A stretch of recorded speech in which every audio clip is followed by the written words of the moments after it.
Welcome to the show. Tonight's show is called Globalist Shamans of Gaia, and there's some great information in here and a few giggles too. Join me, Mark Windows, for Windows on the World live every Sunday 9 to 11 PM GMT. Check out our archive and programme stream at windowsontheworld.net. Good evening, everybody. Yes, Windows on the World is live. Hopefully it'll stay live. We had a few problems earlier on trying to get on air, but we're here now. Tonight we're going to look at the global control system in a fun and empowering way. Yes, in a vibrant and diverse way. We're going to talk about the instigators and agents of change who brought us the deluded followers and leaders of the New Age in an updated way with references. We're going to go back a bit. We're going to look at the UN Deputy Secretary Maurice Strong, who was born in 1929, died in 2015, and as a bit of background of Maurice Strong, he basically founded the UN Environmental Programme. We're going to hear more about him later, but as an introduction, this is from a biographical article which we're going to be looking at later on archive.org. Canadian multimillionaire Maurice Strong, a former Deputy Secretary General of the United Nations, Executive Director of the United Nations Environmental Programme, and Chairman of the UN's Rio Earth Summit in 1992, and a person who is working as diligently as he can with his, get this, wait for it, his mystic second wife, yes, the M word, his mystic second wife, Hannah, to help create a new Earth-friendly religion. Well, the new Earth-friendly religion. That is what we're going to be talking about. Mystical, eh? Now, he's deceased, is Maurice Strong, but his agents are everywhere, even at, yes, the Glastonbury Festival.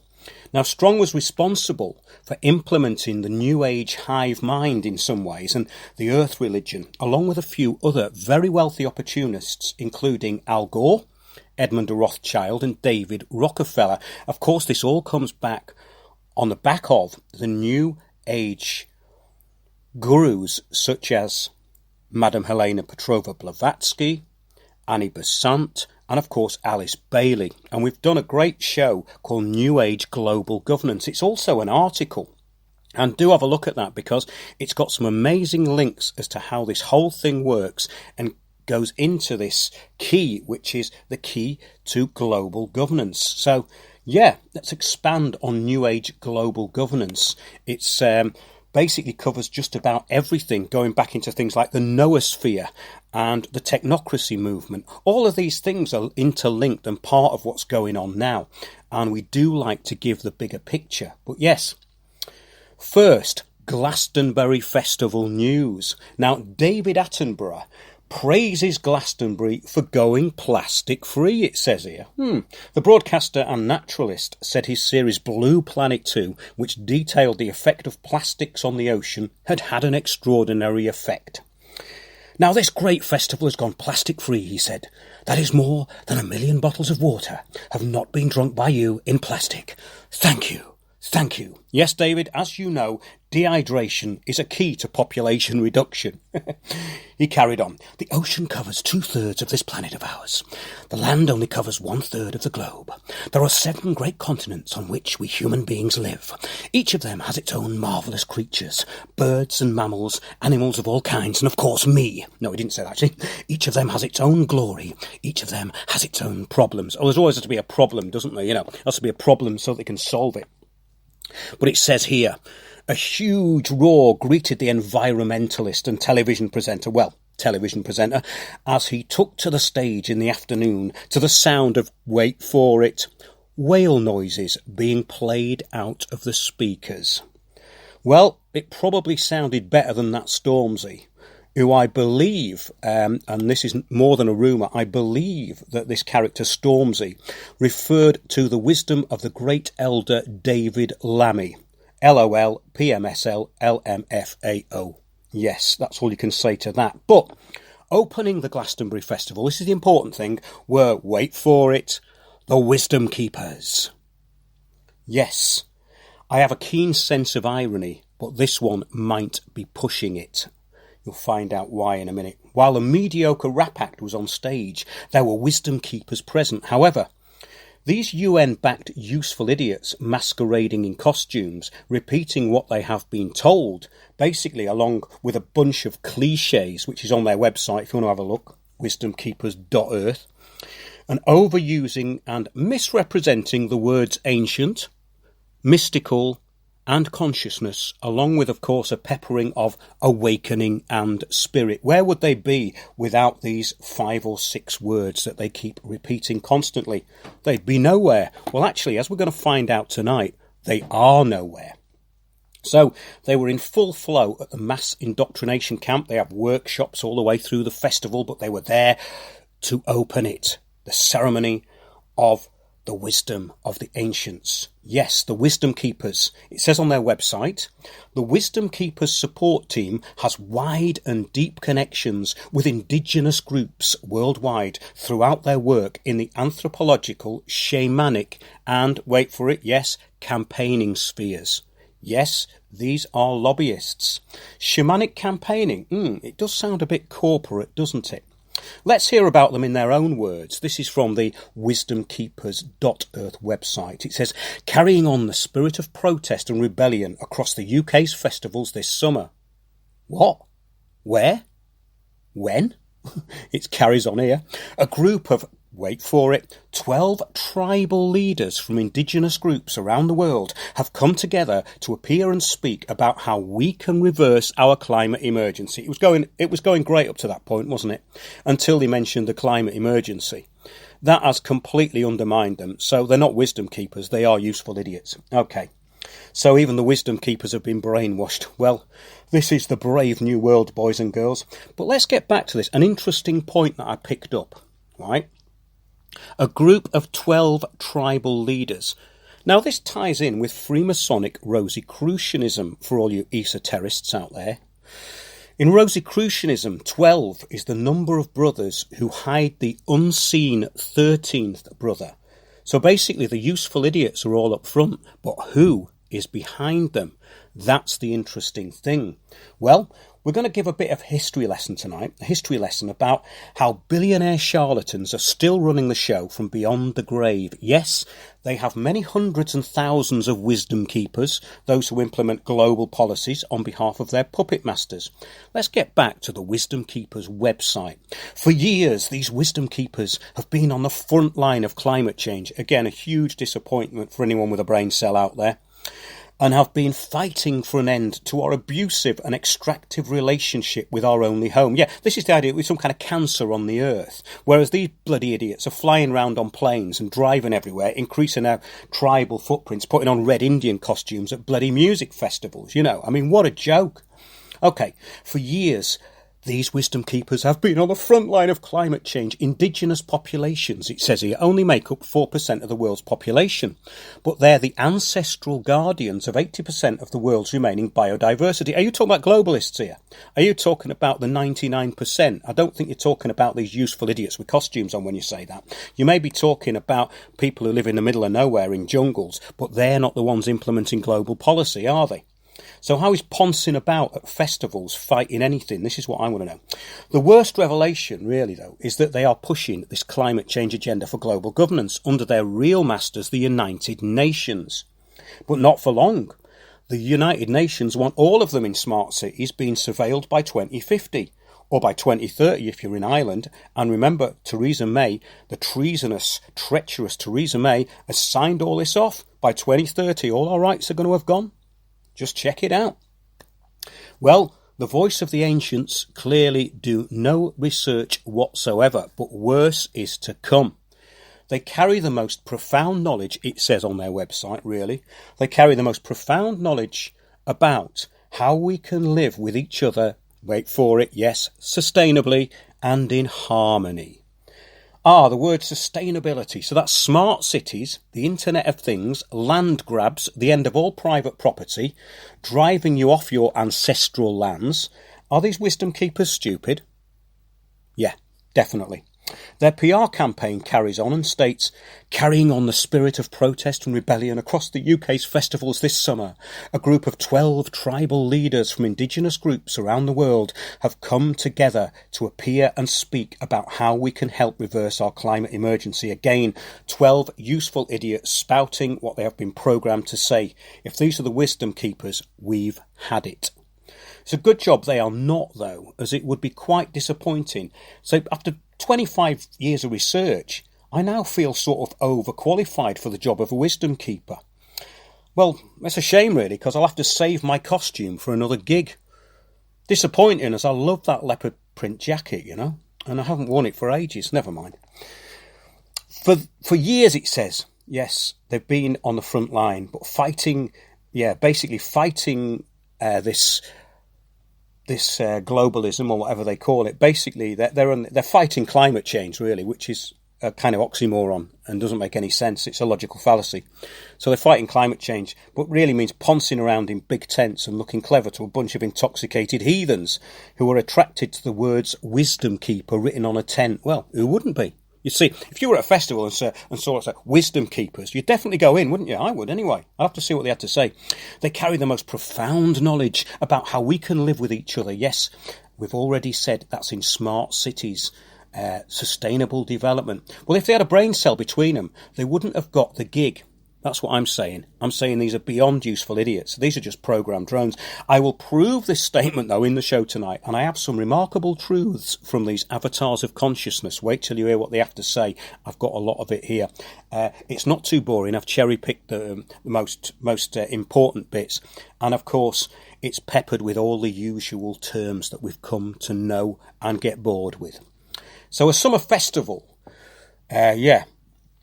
Glastonbury. We're going to look at the enslavement of minds of these people at the Glastonbury Festival through the New Age and its collectivist deceptions. So, by way of an introduction, the human potential movement. Now, this is where a lot of this stuff came from about human empowerment, right? The human potential movement was at its the thing that came out of the 60s, really, and really got going in the 70s.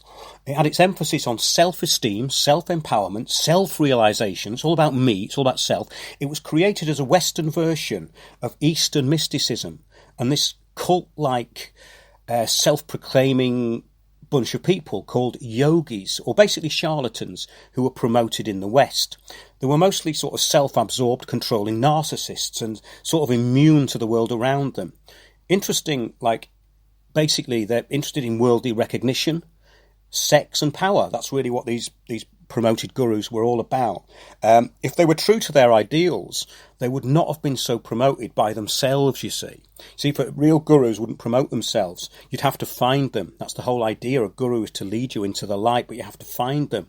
And basically, you have to go on a bit of a journey to get there, not just going to a festival and turning up and taking some drugs and finding a tent with wisdom keepers on it. A small point, but an important one, I think. So, if they were true to their ideals, they would not be promoting themselves like this and like they did. They would be out of the way and hard to find, and also they would shun the superficiality of fame.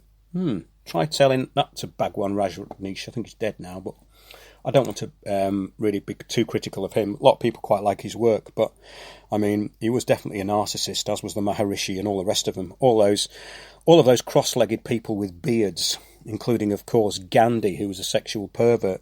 And that is something people should really look into, because the film Gandhi was an absolute rewriting of quite a terrible character, a murderer of many people. However, side issue.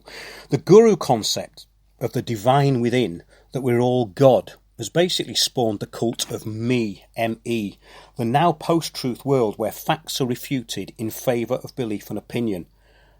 One example I can give here, Extinction Rebellion, Gail Bradbrook. Yeah, perfect examples. The inner journey is now an outward show of fake sincerity and has its own series of accepted words repeated endlessly, and it's overused and inappropriately used. These words are, and they're sort of empty and devoid now of any meaning. Consciousness is now used to describe the collectivist hive mind. sort of an unthinking state of no awareness, where the gullible are led by the clueless, which is exactly what this is all about. Spirituality to the hive mind means being open to the accepted norms and symbols of the new age. Basically, it's like a club that you join. You have to know the words, you have to know the right things to say, you have to know the right clothes to wear. You have to know the right books to read. The mixing of a series of accepted archetypes within a contrived belief system where only the fakes survive. That is the new age. Only the fakes survive. The costumes are most important. In fact, the paraphernalia of the new ager is paramount to this outward display of sort of fake pop culture spirituality. So, let's have a look at this as a side issue, but a very important one. The word parapsychology, which is the investigation of the paranormal through scientific discovery, is lost on this sort of hive mind. And this is where I have a real problem with these people. They love the fancy dress, they love beards and sticks, and that's just the women.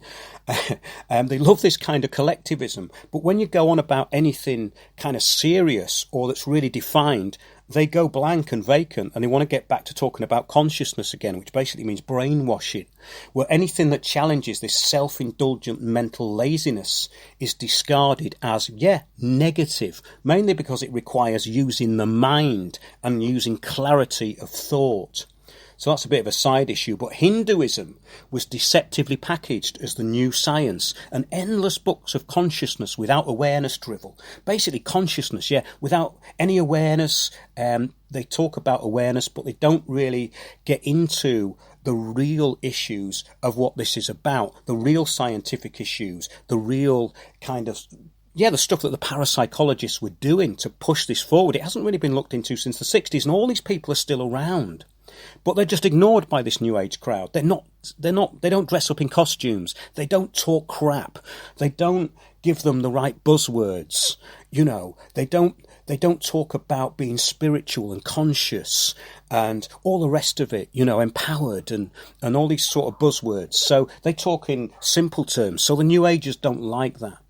So this sort of fancy dress crowd, they've got into the hive mind of mental helplessness, which has been the plan since it was introduced in the 1960s and into the United Nations in the United 70s by the then UN Secretary General.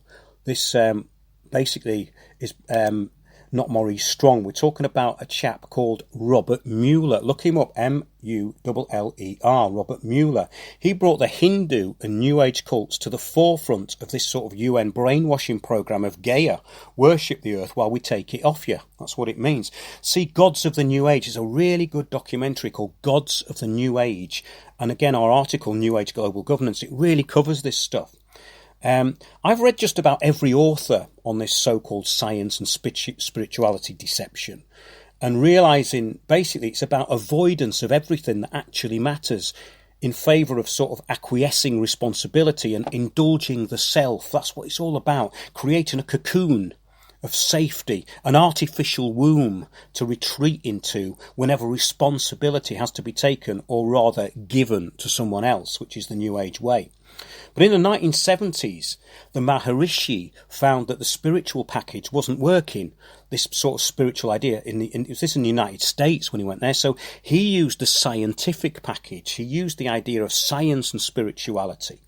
Now, this is quite interesting because I've seen this in many of these Hindu-backed cults, especially the Brahma Kumaris, who I had quite a lot of interaction with and have a huge amount of money. They're basically a Shiva-worshipping cult, but they use a front of science and spirituality. They know nothing of science, absolutely nothing. I've interviewed them.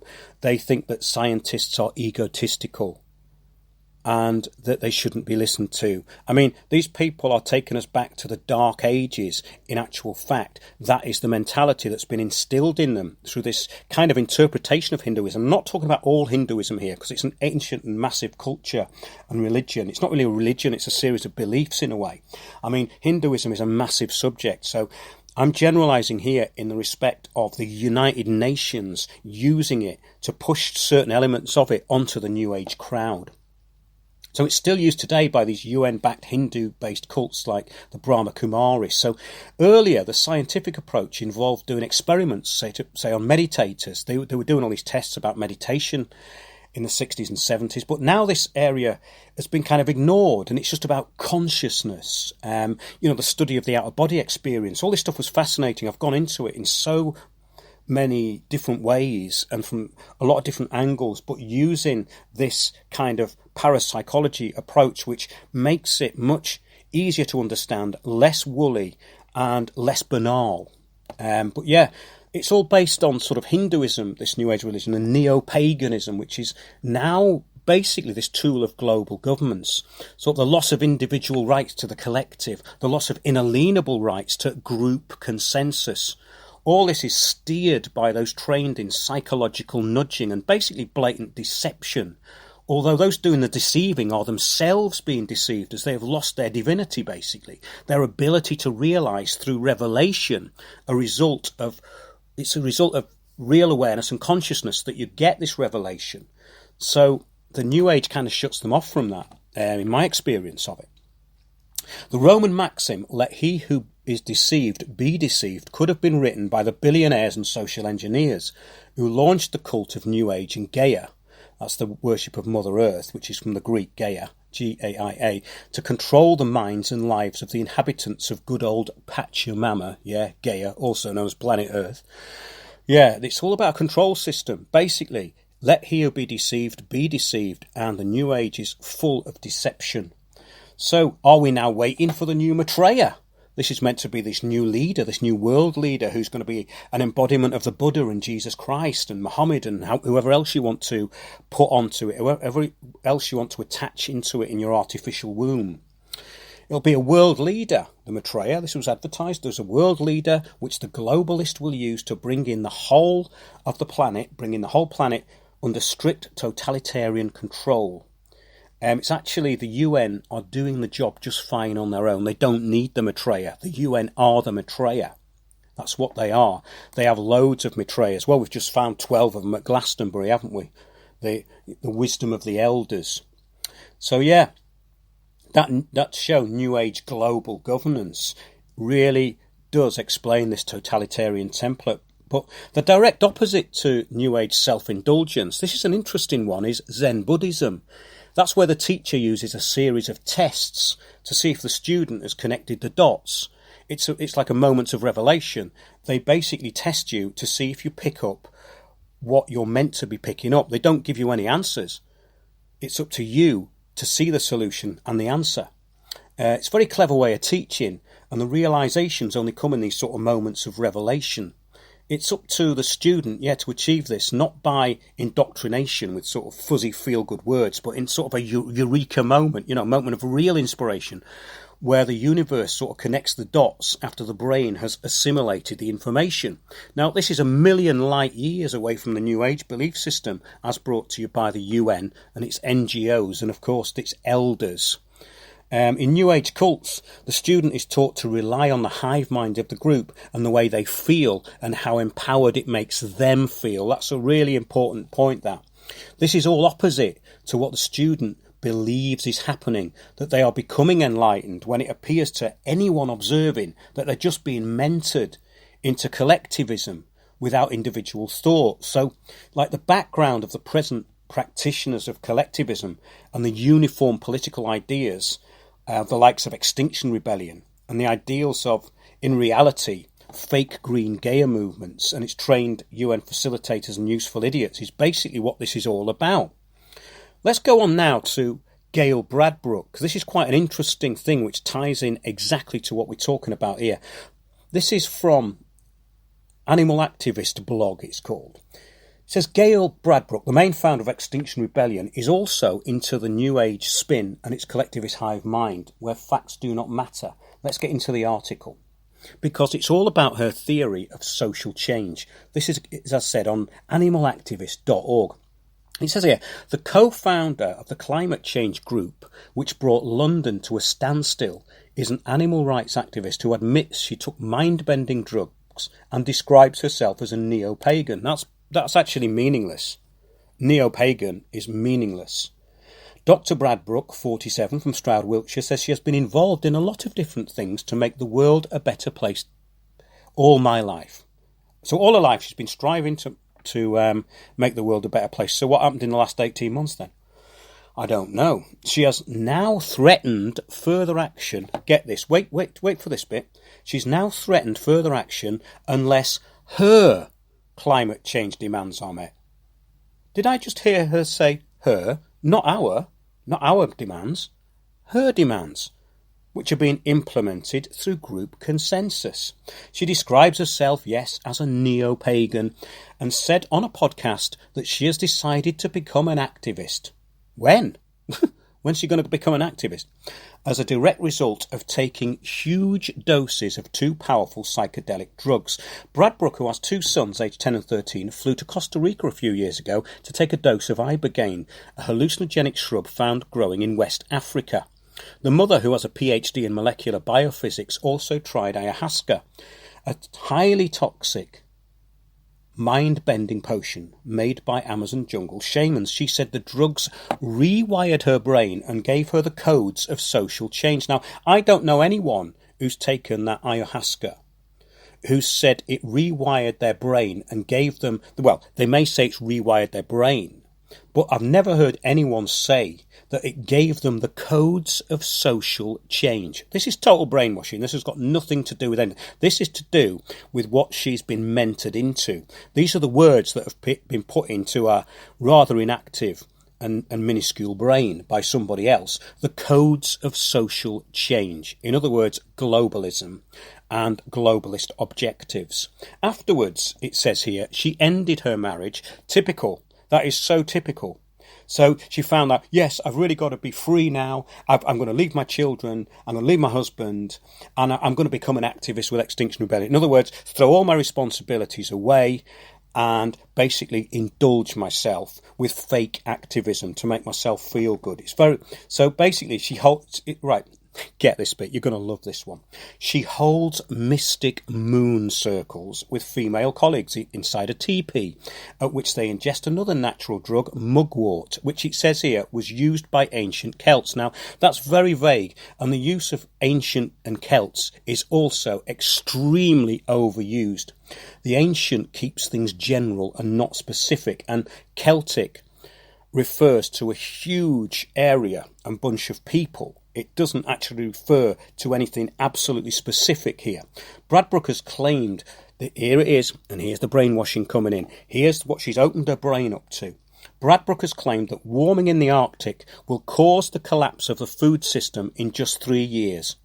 A belief no scientist has endorsed because it's obviously not true. So she believes in social change theory, which is belief and emotion are more powerful than fact. And she uses that all the time. So she believes in her own tiny mind that the warming in the Arctic will cause the collapse of the food system in just 3 years. Well, the UN would like that to happen, but it won't happen through any natural means. Yes, she believes it. It must be real. Facts don't matter when you've become a self-indulgent narcissist change agent, you see. Brad Brook is from a privileged background and studied molecular biophysics at Manchester University. She founded Extinction Rebellion with her partner Simon Bramwell and has been dubbed the godmother of the movement. God help us. This brings us back to the Glastonbury Festival and its rollout of, yes, the Wisdom Keepers. Do they come on to whale noises as well? I hope so. Maybe dolphins too. That's always nice, isn't it? A bit of didgeridoo and all. Yeah. Then bit of drumming. Yeah, let's be different for a change. Wisdom Keepers at Glastonbury Festival 2019. Well, let's look at the bill matter of the Wisdom Keepers with an introduction by Earth Mother herself, yes, the daughter of Michael Eavis, who runs the Glastonbury Festival, Emily Eavis. Here's what Emily Eavis has to say by way as a presse for this. Our way of life is breaking nature, causing floods, extreme weather, wildfires, crop failure, food shortages, mass migration, mass extinction. Governments have known this for over 30 years. They have failed to respond. It's time to act, says Emily Eavis. OK, so Emily, that's a whole salad of different things there, some of which have nothing to do with humans. In fact, most of them don't. But according to the UN, who's mentoring this programme, there has been no rise in the amount of extreme weather events in the last 100 years. Crop failure can be engineered, right, or natural. So that one is up for debate. However, your sponsors in the New Age Clown Show are actively destroying crops through biofuels and land grabs. So look into that one. On the subject of mass migration, well, that's now called replacement migration and is a UN plan to destroy nations in favour of a borderless world. Well, that's something which you, Emily Eavis, seem to have a huge problem with, as the festival site is one huge holding camp with its own concentration camp guards who jump down the throat of anyone they don't know. So open borders are okay for anywhere except where you take the money and if it's about your own land and privacy. I see, I get you now. You sound like a UN change agent already. But mass extinction is another generalised statement here, which does not refer to anything specific. Some things are disappearing, there's no doubt about that. This definitely has something to do with human intervention on some levels, but your sponsors are not really interested in that. They want most of the planet's human population to disappear, and they have ways of doing it. So let's get another generalised and meaningless statement. Yeah, she says government have known this for over 30 years. Well, they have known that there is a global action plan, yes, but you don't appear to be aware of it. That's the point here. Governments would know about most of what you're talking about, as it's covered on state TV most of the time in some form of propaganda. So what is your point? Again, a word salad and a very ambiguous start. But yes, let's get back to the 12 wisdom keepers. Custodians of the most profound, earth-based wisdom traditions from all over the world. Join Glastonbury for the first time this year so we can share their message of ecological welfare across the festival, igniting the fire for festival goers to expand into a more earth-based consciousness to power great shifts in how they live their lives, from sacred tobacco ceremonies, Gaia tea rituals and talks on Earth defenders rising up. Oh, they can't leave it alone. They can't leave the corporate globalist agenda out of it for 1 minute. It's like Tourette's with these people. We have 4 days of phenomenal workshops, gatherings and speakers. Join us to change the world. Well, let's carry on with something from the wisdomkeepers.earth site. Something special and vital is being forged at the emerging interface of ancestral indigenous traditions and festival culture. Wisdom Keepers provides a platform at festivals for elders. Oh, here we go. And spiritual leaders. These terms have been stripped of their meaning from indigenous communities. Indigenous. Okay. And wisdom traditions. Oh no, not the wisdom traditions. That's another vague thing that's never really defined. Wisdom traditions around the world to share their stories and techniques and to collectively vision. One world, one vision. There you go. And to collectively vision a more conscious, here we go, peaceful and, wait for it, sustainable world. Yep, sustainable development. The UN Global Action Plan, as spouted by the useful idiots. Wisdom Keepers, it says here, facilitates. Oh, they facilitate, do they? I wonder if they're trained facilitators. Wisdom Keepers facilitate spontaneous and profound shifts by enabling global audiences to appreciate and understand traditional wisdom. The traditional wisdom ways as holistic, comprehensive and practical worldviews with immediate and relevant application in their own lives and societies. Let's move on. It says here, catalysing festival culture. Well, this is Festival 2020, I think it was called. Or 2025, yeah, Festival 2025. That's the UN initiative to make music festivals concentration camps of sustainability. Let's see what it says. Catalysing festival culture. Wisdom Keepers is a global initiative that provides a platform for elders and spiritual leaders from indigenous communities from around the world to share their wisdom at an experiential level with audiences at festivals and to collectively bring about a more conscious, peaceful and sustainable world. Festivals are arguably some of the most influential cultural events on the planet, so they are natural space for wisdom keepers to come and share the wisdom and insight of their ancient lineage of their ancient lineages. Well, we've all got ancient lineages, haven't we? With large numbers of its participants, and potentiate shifts in culture in a powerful and progressive way. They can't leave it out progressive, you see. Progressive. Here we go.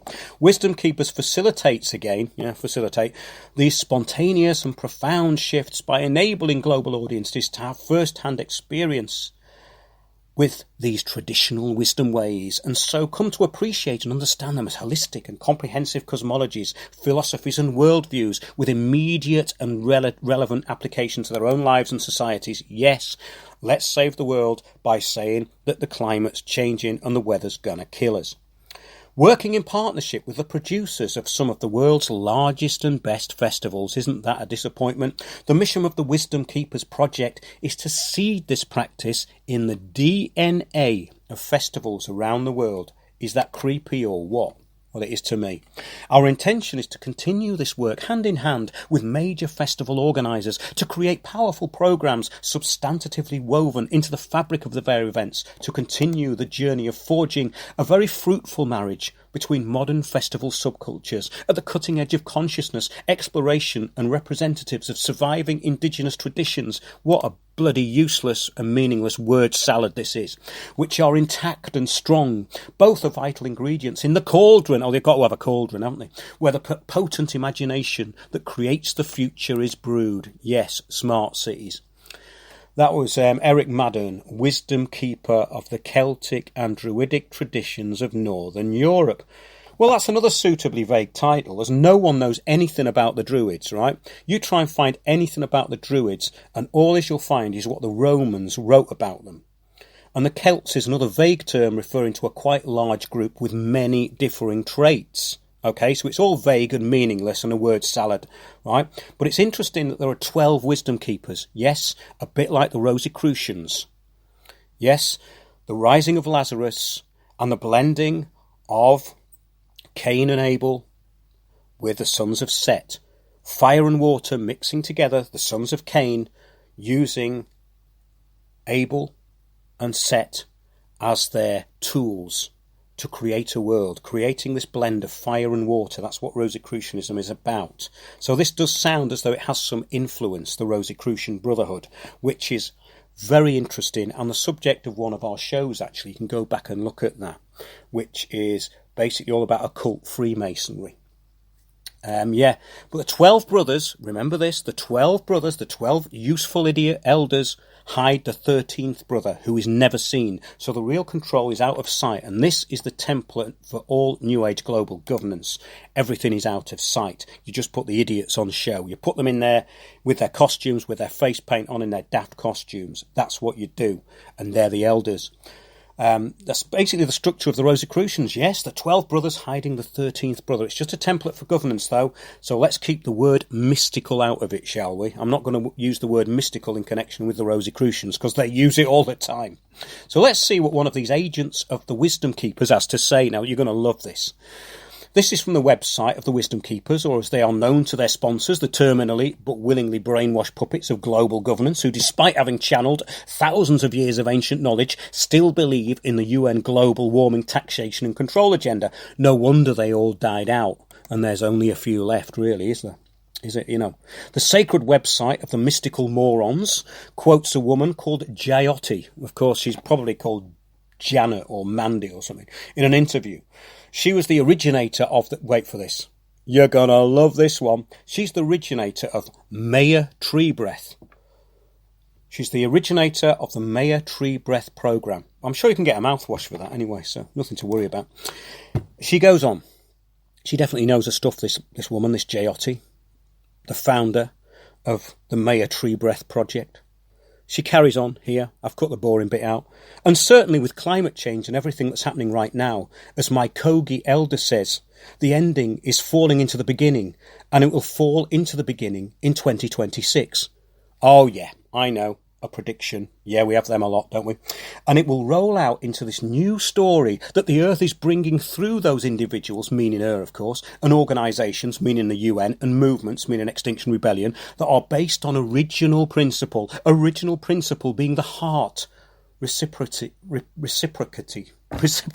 reciprocal, I would have put, collaboration. I think she means reciprocal. All life is sacred in unity. Yawn, yawn, yawn, cliche. All life is sacred in unity. So I think this is for me what I'm experiencing with the wisdom keepers. A woman who is incapable of getting to a point. Well, any point really. It doesn't sound very original though, does it? I'm sure I've heard something a bit like it before. Well, about 1,000,000 times. But let's take this apart. This is hilarious. The end is falling into the beginning. This is the Kogi shaman, you know. This is a shaman. God help us. The end is falling into the beginning. How profound, how insightful, how cringeworthy. This is banal even in New Age speak. Remember, folks, the great revelation is always sometime in the future. So no one loses face immediately. And they can make up some other story by the time it comes around, which is actually what they do. Remember the 2012 stuff? I bought the book on that with all the predictions of 2012 and the opening of the gateways of consciousness. And look what's happened since. Global totalitarianism and extinction rebellion. Yeah, great, okay. I don't think the Akashic record is very reliable then. We're going to get onto that in a minute, by the way. So the end is falling into the beginning. Yeah, fantastic, very profound. Why don't they mention you and Agenda 21? Well, maybe it's not in the Akashic record. Agenda 21, the 40-chapter document that's behind them all, which is the 13th brother behind the 12th, it's not in the Akashic records of the useful idiots, that's why. So the Kogi elder is yet another who predicts that there is going to be a global awakening, and it's his cultists who are going to be leading it. Haven't I heard this somewhere before? So they are saying that man-made climate change is real because they've heard it from the UN and that they are being mentored into collectivism on the back of being told a load of plastic, apocalyptic but feel-good nonsense which makes them feel special. That they are chosen to save the world. Now, where have I heard all this before? Or rather, in the New Age crowd, where have I not heard all this before? Excuse me for a moment. I'm in some sacred space. Let me just, I feel something coming through. Awaken, O spirit of the earth. The time is now. A change is upon us. I feel a self-indulgent word salad coming on. Light a fire. I'll get my talking stick out. Where's my costume? Oh, sorry, I got carried away. So then she goes into tell us, this Jyothi, the founder of Maya Tree Breath, which I'm sure you can get a mouthwash for that from Superdrug or somewhere else. But she then goes in to tell us how they created a learning process called, wait for it, yet again, Maya Tree Breath. That's like an insult, isn't it, to somebody? Go, oh, God, it's not Maya Tree Breath, is it? I'm sure you can get a mouthwash for it, though, as I said, but wait. A profound statement from Jyothi, or more likely Mandy or Doris or Karen or whatever her real name is. Get this. We have our cars until they wear out and we throw them away. What? She throws cars away? Is she working for the UN? She's trying to get rid of our cars now? I've never thrown a car away, have you? You can't throw cars away. They're not biodegradable. What's she talking about? They have to be properly disposed of. They have to be turned into scrap. They have to be decommissioned properly in a regulated plant. You have to have a licence to do it. What's she talking about? We have our cars until they wear out and we throw them away. Let's go on to the next stupid statement. We have our utensils. We throw them away when they get too old. Well, I've never thrown utensils away. That's not very sustainable, is it? I mean, even the plastic ones I keep, I always wash them up. I've got my camper van. I've got all my utensils. Same utensils I had when I bought it. I haven't thrown that away either. I've thrown the camper van away. What's she talking about, this woman? And then get to it. This is the real revealing point. It's always in threes, so let's get to the point here, what she says. We don't like our relationships. We throw them away. Ah, we're coming down to it now, aren't we? This is what Gail Bradbrook has got in common again, leaving her husband and her kids and basically taking drugs and believing in things which she's made up. So this woman says we don't like our relationships, we throw them away. That's so New Age. So if you go off, somebody or someone becomes a burden to you and say they have problems, it's just their karma. So the selfish mind of the New Agers has no real compassion, just self-worship and failure to show real responsibility. That's what this is about. In other words, fair weather friends. That's what she is, a fair weather friend. But in a global community of very special collectivists who all feed off each other, They all feed off each other and their word salads. The use of the words mystical and sacred along with consciousness are sprinkled liberally into the New Age fancy dress party, just so that they don't have to get to any point or address any issues of importance. So yes, all this means that what they're talking about has become devoid of any specific meaning. Let's carry on with what Jyoti, or sister of the Maya Tree Breath, has to say. We decided we wanted to walk together through life, all the way. And we also wanted a community that was dedicated to the awakening process. Well, I don't know about you, but I wake up every day.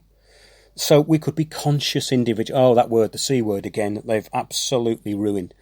So we could be conscious individuals, in other words, narcissists hugging each other and talking bollocks, living close and in the direction of nature. What do you mean in the direction of nature? Don't you mean in nature? But didn't you just say that when relationships get difficult, you quit?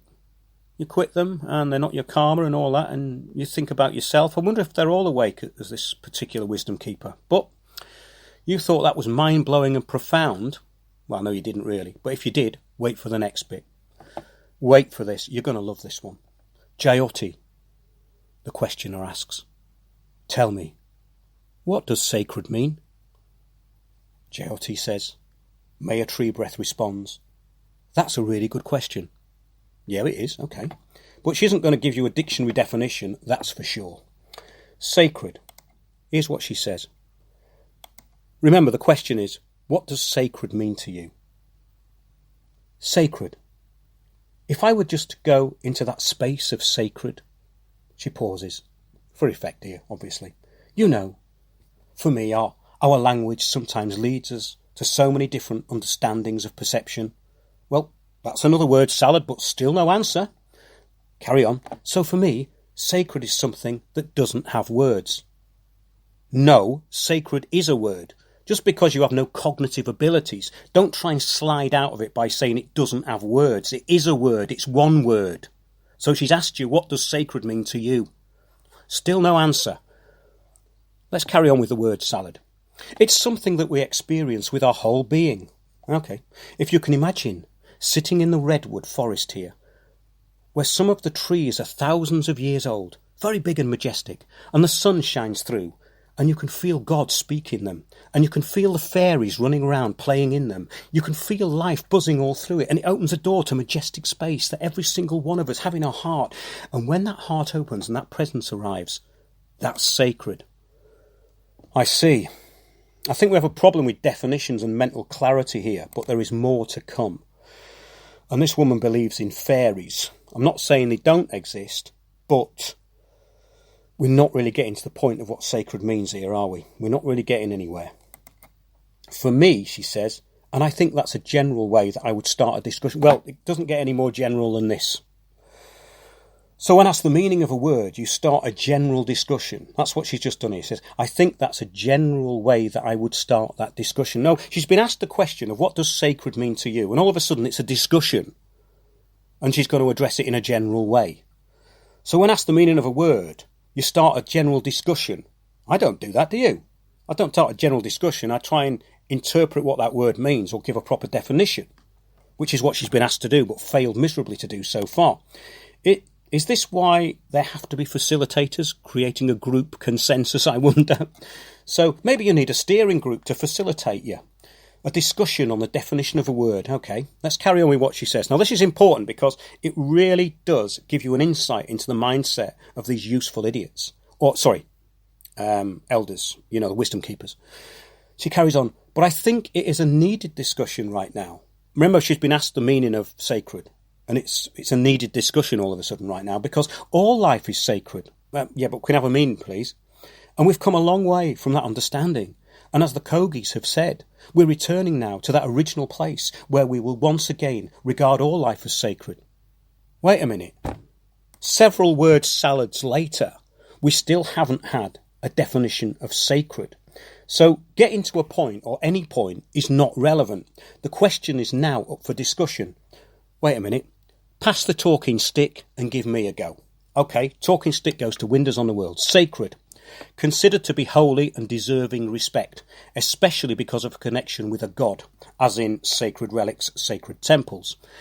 Sacred can be meaning connection or connected to or with religion, like sacred music, writings, the Bible, etc.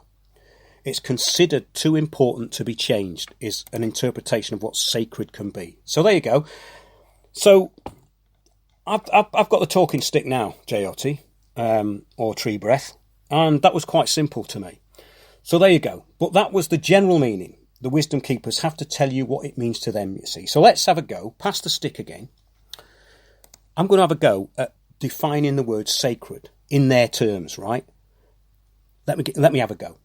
It is a place or work of profound importance through historical or ancestral lineage. It should be respected for its importance to those who in turn show it importance and respect. In other words, mutual respect. Well, that wasn't bad. And I left out the word salad. But why can't the elders do it? The tribal elders? I don't get it. But that's not me. You know, that's the wisdom of the elders talking. So pass back the talking stick. Here we go. I'll give you a kind of new age one. Let's just see if I can do it. It is now. It is forever. It is the past, present and future. It is the leaves on the tree in summer. It is the tree stripped bare in the winter. It is the eternal love of Mother Gaia. It is the akashic record of all time and space. It is, well, okay, back to you then. Wisdom keepers, top that one. Bet you can't. Here's the stick. I'm off to the sweat lodge. So mote it be. Namaste and get lost. Yeah, okay, but seriously, this is the world of the profoundly mentally enfeebled, those who are falling for every globalist scam thrown at them through implanted programming and misunderstanding of karma, which is merely where you are right now. Not an excuse to fail to engage with reality and basically not be responsible for everything, letting people down and not in being able to solve problems, which is what it means to this lot. So let's now look at one of the chief engineers of globalist Gaia control. Yes, the one we were talking about in the beginning, Maurice Strong. Let's look at some of the wisdom keepers. Yes, at Glastonbury Festival first. I've just found it. So let's see what they were doing before we get on to Maurice. Nature Nectar, the morning meditation, Sacred Feminine Rising, Bard, Ovate and Druid, Tippy Field Opening Ceremony, the Sacred Land of Avalon, Women's Circle, Extinction Rebellion Parade. They can't leave it alone, can we? The future of Mother Earth and mankind. Yeah, okay. Tari Pei Pache, Pei's in the middle. That makes a lot of sense. Supporting mytho-poetic narrative. That's going to be a huge bloody word salad, that one. Yeah, the healing wisdom of the Americas. Yeah, it carries on and on and on. So this is all the brainchild of, yes, so we're talking about Maurice Strong in a way. No cliches there, of course.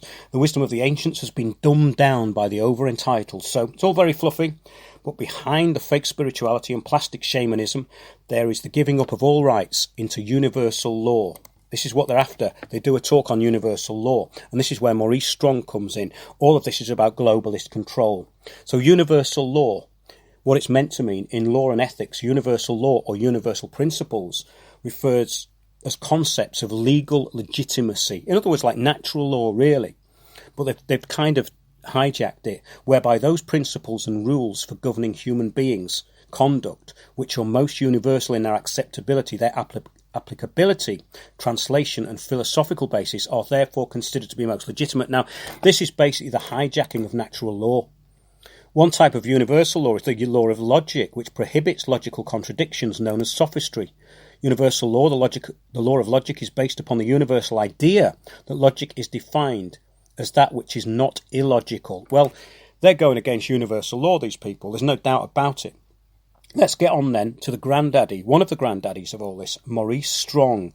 And this is from archive.org, the dossier on Maurice Strong, and it was at the Ranchen Conference Centre for World Leaders, and this was dated 12th of the 4th, 2009. Canadian multi-billionaire, Maurice Strong, a former Deputy Secretary-General for the United Nations, Executive Director of the United Nations Environmental Programme, and Chairman of the UN's Rio Earth Summit in 1992, and a person who is working as diligently as he can with his, wait for it, mystic second wife Hannah to help to create a new Earth-friendly religion. There you go. She's mystic. What can possibly go wrong? It's hard to tell who's more daffy and more dangerous, it says here. The UN official or his crystal-gazing consort. Maurice Strong is the Earth's self-appointed custodian of the planet. And from his 63,000-acre ranch in the San Luis Valley on the edge of Sangre de Cristo, which means Blood of Christ Mountains, he entertains grandiose dreams about how only he can save the Earth. And he doesn't dream alone. No, he's got many thousands and hundreds of thousands of agents now. It says here, some equally high-powered and influential people come to his ranch to share his dreams and encourage more dreaming. People with names like Rockefeller, Kissinger, McNamara, Trudeau, Moyes, the Dalai Lama, Shirley MacLaine, along with countless other dignitaries, politicians, businessmen, media moguls, actors and actresses, New Age gurus and even Satanists. What? You didn't know Satanists are concerned about the fate of the world too? What Strong is doing out at his Baca Ranch, B-A-C-A, Baca Ranch, in the desert, according to Canada's national newspaper, Globe and Mail, in July the 9th, 1990, is laying the groundwork for what amounts to a new world order, which came in at the Earth Conference, the Earth Summit in 1992. The Rio Earth Summit, which is where all of this Gaia stuff came in and fused with the climate change agenda, which is about totalitarianism. The plan, wrote reporter Miro Cernatig, is to be ready for the beginning of a new dark age. That's where we're going. Remember, there's going to be a dark age.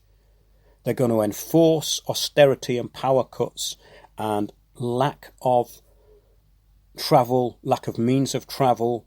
They're going to enforce all this stuff and have you in hive minds in hive cities, says Mrs. Strong. The new dark age is coming, says Mrs. Strong, a self-styled visionary whose apocalyptic vision of the future involves the Earth's population shrinking to about 400 million people in the next few years as the result of environmental degradation. Well, this has not been achieved, but there is talk amongst these lunatics of the global billion. Yep, 3 billion was cited as a good start. Look at that one. It's all there if you look for it.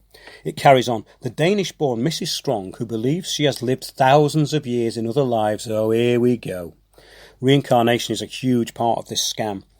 Was inspired to settle in Colorado in her childhood dreams. She thinks that in a past life she was a Colorado Indian. Oh, for God's sake. Can anyone be original in this New Age movement? No, they can't. It has to be a Red Indian or some Egyptian, pharaoh or something like that. There can't be anything kind of ordinary or useful like a farmer, It has to be probably a wisdom of the elders type Colorado Indian, It can't have been someone who was just minding their own business. And so she planned her life so that she could return to her ancestral home. How original. Yeah, it's either a Red Indian or a Red Indian spirit guide. This is the refuge of the destitute as far as New Age fantasies are concerned, I'm afraid. It's the biggest cliche going. Self-deception. So it carries on. After about a decade and a half ago, she was sight hunting in Colorado when here we go. Wait for it. Mysterious prophet named Glenn Anderson, who lived in the Colorado mountains, materialised on her doorstep. He didn't just call around and knock on the door. No, he materialised on her doorstep. He pointed to the place where Strongs were to build their mansion, basically their ranch. Okay, so we now have another cliche. A mysterious prophet. More likely, prophet. P-R-O-F-I-T. And so it carries on. When she heard Anderson telling her about his voices, here we go. So he could be demonically possessed and on drugs. Okay. She took it as prophecy. Well, they always do, don't you, these New Agers? They think channeling is the word of the wisdom, the word of Gaia, the word of the elders. Well, it could be just some low entity demon that's basically trying to mislead them. But that's negative. It couldn't be that. That's too negative. She headed uphill into the mountains, carrying an Indian pipe and a pouch of medicinal herbs, oh dear, and found a promontory on the Baca. For 3 days she stayed there, fasting, meditating, observing the land. Okay, so here we have what could be demonic possession through drugs. It's clear this woman was delusional before she took the drugs, so what could possibly go wrong when her husband is on the UN, basically in charge of global governance and taking it upon himself to fashion a new world order? Can you see where it could possibly go wrong? Anyone got any clues yet? And when she came down from the mountain, it says, she was determined to do what Anderson directed, with the help of her husband's international connections. Yes, and his billions of dollars, right? I mean, if an ordinary person had gone up there, they'd have to try and find a bit of land, struggle to buy it and build somewhere. But no, it was all done for you, see. Speaking to reporter Jack Levand of the Colorado, this was in 1990. Hannah Strong prophesied, it will not be too distant before the Backer attains its true potential. You will see more and more world leaders of various fields coming here to help. No kidding. The world community, oh, that's the 1%, is it? Put into action proper enlightened plans that will eliminate problems, solving the political, social, environmental difficulties of the world. Basically, the Global Action Plan is the World Bank, the IMF, and the banks getting together to solve all problems if they own the infrastructure and have the control of all people in all the world. That's what these idiots are talking about. Her millionaire's husband shares her dreams and is financing the settlement of various religious houses, a Carmelite monastery where men and women live together, a $175,000 solar-powered Hindu temple. Why would you need all that solar paneling on a Hindu temple? A monastery for Tibetan Buddhists, temples for Sufis and Taoists, a centre for the study of Jewish mysticism. No Zen Buddhism where you actually get anything done, by the way. That's a point I'm slipping in here. Zen Buddhism is about living spiritually in the moment and dealing with things in a correct manner and taking responsibility. So we can't have that one. It's far too negative. No, we don't want any of that. It's a centre for environmentalists from the Aspen Institute as well. Oh, there we go. All in the effort to create a new world religion based on earth spirituality that will be more tolerant than the ancient religions, it says here. Well, it's not tolerant because it's about depopulation and it's about a hive mind and it's about totalitarianism and collectivism.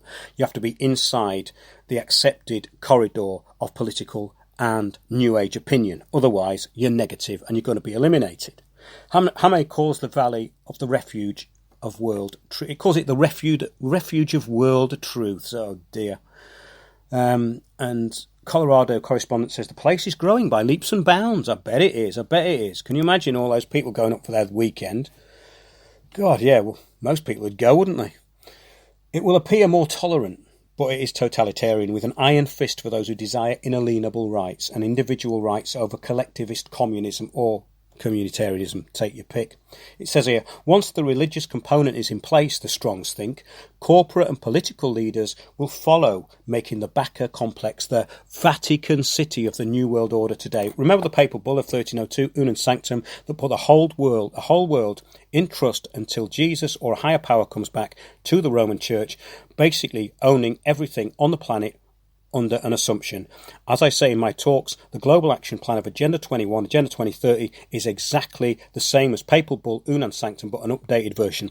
And as Unam Sanctum says, there is no salvation outside the universal church. There is no salvation outside the Gaia religion, the hive mind. Because that means thinking for yourself, and that's not allowed. That means heresy. That means you're going to be put down. Well, they were in the Middle Ages. Look it up. Okay, so it says the area is booming and there are plans for a complex of futuristic buildings, including a 300-foot pyramid.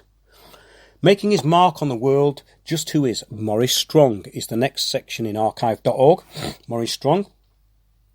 West Magazine reporter Daniel Wood spent a week with Strong and his wife Hannah in preparation for his story, and he found himself wondering what dedication, what idealism compels them towards such an unlikely dream. And the more I learn, the more aware I become that I've entered a world of illusions where the surface conceals the unfathomable. Well, that's very perceptive of that journalist to say that in 1990. That world sounds just like the United Nations, says the journalist. Wow! He was ahead of his time. Strong, we learn, was born dirt poor in Oak Lane, Manitoba in 1930. What the world lacks today, he says, are compelling and coherent moral values. So when we received the moral compass that you'll find in the centerfold of this issue by him, it says here, we asked its creator to write something about it for us. So basically this goes on about Maurice Strong and what he thinks about. He went on to found the head and become the head of CIDA, the Canadian International Development Assistance Programme, and later Petro-Canada. So these are globalists, right? These are into global governance. They support the oil companies and all the rest of it. From there, though, his subsequent friendship with Lester Pearson's successor, Pierre Trudeau. Remember, the new Trudeau is in Canada, and look what he's doing to Canada. He's on the same level as Macron, a globalist puppet implementing this draconian agenda that has come to dominate the past 20 years of his life, it says here. With the support of the Canadian government, he has participated in all of these programs in Canada and, of course, globally. Yes, and of course he's had spiritual experiences like his wife. Now listen to this. This is very interesting, right? He confesses that a few years ago, while walking with the famed author and journalist Bill Movers in the desert nearby, something strange, something inexplicable happened, according to Strong. We'd been walking, talking, heading back to my parked car. Suddenly this bush, some sagebrush, erupted in flames in front of us. I was astounded. Moyers was too. A bush bursting into flames. So who talked about a burning bush? Moses, who received the 10 Commandments. Can you see any parallels here? No delusion going on here, no megalomania. It's just about the Earth Mother. It's just business. It's their business, though, not yours. They write the laws, the acts to take away all your freedoms. Yes, they live, we sleep. So, in conclusion, and we're going to do more on this in the weeks to come, awake ye heathens. So that's namaste from me. And good riddance to Maurice Strong. That's it for tonight, everybody. I've slightly overrun. We're going to go into more of this in the weeks to come and how it links into what's happening now. Remember, if you can afford to donate, put a few quid into the pot. I'm travelling around a lot. And basically, the finances are running extremely low. Well, they've run low. So if you can help us get about, please do. Chuck a bit of money in the pot at donate, windowsontheworld.net. Book us for a talk, please do, in your local area, because these things are going great. I'm doing a talk, actually, in Lytham St Anne's on the 15th of July. At Lytham St Anne's New Horizons. Look that up, New Horizons, Lytham St Anne's. It's going to be all about the bigger picture of the natural law in a post-truth world. In other words, the antidote to what these clowns and these so-called elders, the wisdom keepers, are talking about. I'm going to give you some real information that is practical. So that's it from Windows on the World. See you all next week. Good night.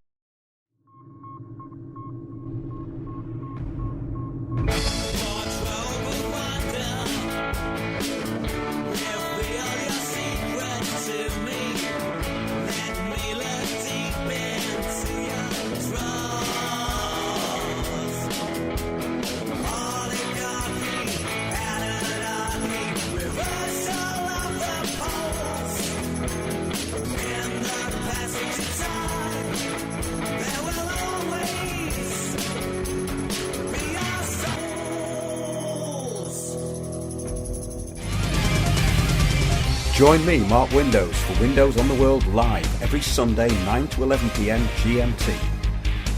Check out our archive and programme stream at windowsontheworld.net.